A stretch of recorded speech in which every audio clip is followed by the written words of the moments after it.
mõneti. Ja ma tulengi siit 2 sammu tagasi, et sa ütlesid hästi, et igal inimesel on tegelikult omad soovid ja need tüüplahendused, et see on läbi käinud küsimus, väga tihti, meil see küsimus meeldib ka tegelikult, et kas meie käest saab ainult neid maju, mis on meil seal kodulehel. Ei saa, on õige vastus. Neid ei saa.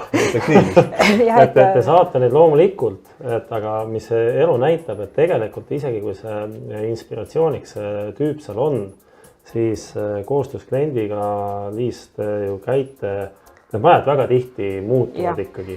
Et mina võiks öelda, et neid maju, mis ma nii-öelda kodulehelt võtame ja inimesel igati sobib, on võib-olla protsent. Ma ei tea, väga vähe. Loodavalt rohkem. Ei no selles suhtes, et võib-olla see visuaal meeldib, aga siis tuleb välja, et need siseruumis on tal vaja, ma ei tea, kas või vanni või ta tahab sauna, ei taha sauna, tahab hoopis teistsugust sauna, tal on rohkem lapsi, midagi tuleb ümber teha, suunad ei sobi, sissepääsu koht ei sobi, et alati on midagi, mis tuleks nii-öelda mugandada siis kliendi ja kinnistule sobilikuks. No ja kui tõele au anda, siis ongi tegelikult väga raske ette kujutada, et meil on üks näidisprojekt, mis sobib nüüd täiesti 100% ühe pere vajadustega, mis sobib sellele kinnistule, kui ta seda maja ehitab. See on ikkagi nagu kaduv väike võimalus tegelikult. Ja sellest ei ole mitte midagi. Et kui seal kodulehel need projektid ei sobi üks ühele, siis sealt võib lihtsalt inspiratsiooni koguda. Ja võib-olla meie tugevuseks, igaüks peab rääkima oma tugevustest, et võib-olla meie tugevusteks ongi see, et me ikkagi alustame seda protsessi täiesti nullist, olemegi arhitektiga koos tegelikult, mina müügiinimesena siis kaaristame ära need vajadused, kuulame ära need mõtted ja pakume oma lahenduse välja. Ja see ei tähenda kindlasti, et see protsess kokkuvõttes oleks keerukam, kuidagi väga palju kallim. Me tegelikult saamegi sellise rätsepa ülikonna nii-öelda, mida me vajame, aga see aeg ja see panustamine on, ma arvan, seda väärt kõike. Ja mina olen ka tihti klientidele seda öelnud, et selle paberi peal minul seda muudatust teha on nagu algfaasis oluliselt lihtsam kui pärast sellel ehitusmehel seal objektil koha peal, et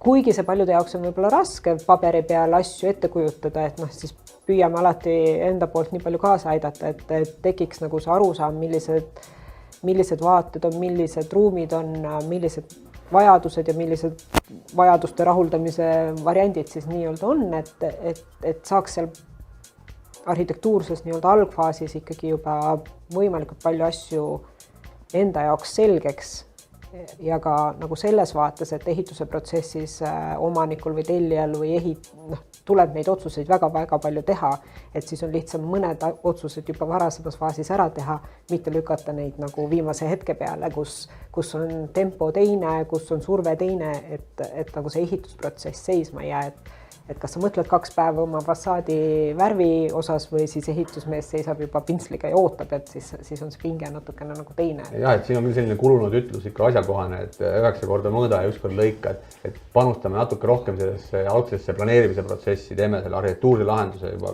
korralikult läbimõelduna, siis läheb edasine projekteerimine palju lihtsam kokkuvõttes, lihtsamalt ja ehitusobjektil samamoodi kiiremini, lihtsamalt ja kvaliteetsemalt julgen öelda, et see ongi meie selline hästi oluline osa siin teenuse paketis, et me teeme selle planeerimise poole, teeme professionaalsemalt, võtame selleks natuke rohkem aega kui vaja.